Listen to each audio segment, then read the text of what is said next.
안녕하세요. 손해사장사 김도형입니다. 오늘은 근로자 재해보장보험, 줄여서 근재보험이라고 하는데요. 근재보험에 대해서 말씀을 드려보겠습니다.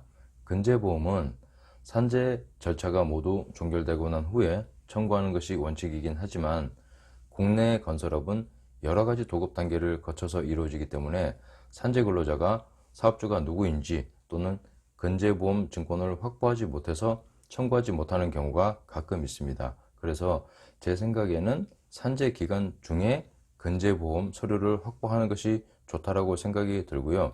이와 관련해서 근로자가 확인을 해야 될 두 가지 요소가 있고요. 근재보험 청구를 위한 두 가지 감정사항이 있습니다. 이 부분에 대해서 정리를 해서 말씀을 드려보도록 하겠습니다. 산재 근로자이신 경우에는 오늘 영상을 꼭 지켜봐 주시고요. 산재로 다치신 분이 아니시라고 하더라도 영상을 한 번쯤 봐 두신다라고 하면 여러분의 지식과 정보가 다른 분들에게 큰 힘이 될 수가 있을 거라고 생각이 듭니다. 영상 아래쪽에 구독 버튼이 있으니까요. 구독 버튼 눌러주시는 것도 부탁드리겠습니다. 첫 번째는 사업주가 근재보험을 가입했는지 확인을 해야 되는데요. 제가 상담을 하다 보면 가장 어려운 부분이 뭐냐면 산재 근로자가 사업주가 누구인지를 모르는 경우가 대부분입니다. 그래서 사업주를 먼저 확인을 하셔야 되는데요.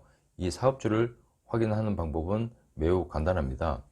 산재 사고가 발생을 하게 되면 해당 사업장의 사업주는 산재 사고 발생 사실을 신고를 해야 되는데요. 이 신고는 최초 요양 신청서로 신청을 하게 됩니다. 그런데 산재로 다치신 분인 경우에는 병원에 급하게 이송이 되고 수술이나 입원을 하시는 기간 중에는 어떤 사업자가 이 부분을 신청을 했는지 모르시는 경우가 많으실 텐데요. 이런 경우에는 근로복지공단에 전화를 하시는 방법이 있고요. 또 병원에서 이와 관련된 서류를 확인을 해보는 방법이 있습니다. 그것이 최초 요양 신청서와 요양 결정 통지서인데요. 이 두 가지 서류를 확인을 하시면은 실제 해당 사업장에 책임 있는 사업주가 누구인지를 확인을 하실 수가 있기 때문에 이렇게 확인된 사업주에게 직접 근로자 재해보장보험이 가입되어 있는지를 확인을 하시는 방법이 가장 효과적인 방법이라고 하겠습니다. 두 번째는 국내 건설업의 특성상 여러가지 도급 단계를 거쳐서 건설 공사가 이루어지는 경우가 대부분입니다. 그래서 실제 사고 상황과 또 근로복지공단에 신고된 내용이 다른 경우가 있습니다. 이런 경우에는 근로자 재해보장보험에 기재된 보장 내용과 실제 사고가 다르다라고 하면 근로자 재해보장보험은 민간보험회사에서 보험금을 지급하는 방식이기 때문에 다른 내용이 존재하면 보험금은 지급되지 않습니다. 따라서 확보된 근로자 재해보장보험 증권에 기간과 공사명 또는 원청, 하청이 모두 포함되어 있는지를 확인하셔야 되고요. 그리고 근로자 한 명당 담보 금액이 있고 한 사고당 담보 금액이 있습니다. 이 부분을 산재 서류와 비교를 하셔서 적용이 되는지 안 되는지 또는 다른 부분이 있다라고 하면 사업장에 문의를 하셔서 근재보험을 청구하시기 전에 사실과 다른 부분이 있다라고 하면 이런 부분들은 서류를 보완을 해야지만 근재보험이 적용이 될 수가 있습니다. 세 번째는 근재보험을 청구하시기 위해서는 두 가지 중요한 요소로 산재 초과 손해인지를 확인을 하셔야 하는데요. 흔히들 잘못 알고 계시는 경우가 산재와 관련된 후유장애를 그대로 근재보험에 적용을 할 수 있는 것으로 아시는 분들이 굉장히 많으십니다.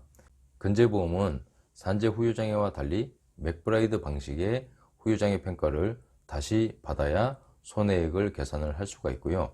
산재에서 적용되지 않는 성형치료비와 같은 향후 치료비 추정을 새로 받아야 됩니다. 따라서 이 두 가지 요소가 진행이 되었을 때 산재 초과 손해가 발생했는지를 계산을 할 수가 있기 때문에 근재보험은 두 가지 맥브라이드 방식의 후유장애 평가와 향후 치료비 추정을 받아야지만 청구 가능 여부를 확인할 수 있다고 기억을 하시면 되겠습니다.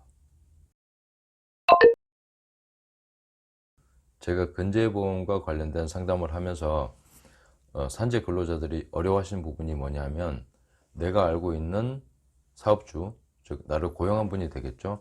그분이 원청이나 하청에 근로자보험과 관련된 말을 쉽게 건네지 못한다는 부분이 가장 어려운 부분인 것 같습니다.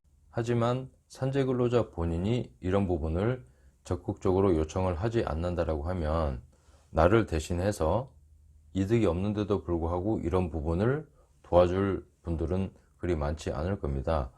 인맥으로 이루어져서 나를 고용한 그분을 신뢰하시는 방법은 그리 좋은 방법은 아니라고 생각이 들고요. 자신이 봉금을 청구하기 위해서 적극적으로 나서는 것이 가장 확실하고 빠른 방법이라고 생각이 됩니다. 스스로 권리를 지키기 위해서는 여러 가지 정보와 또 지식이 필요한데요. 이렇게 유튜브나 블로그를 통해서 꾸준하게 관련 정보를 습득을 하신다라고 하면, 여러분이 산재 초과손해인 근로자보험을 청구하시기에 아주 좋은 방법이라고 생각을 합니다.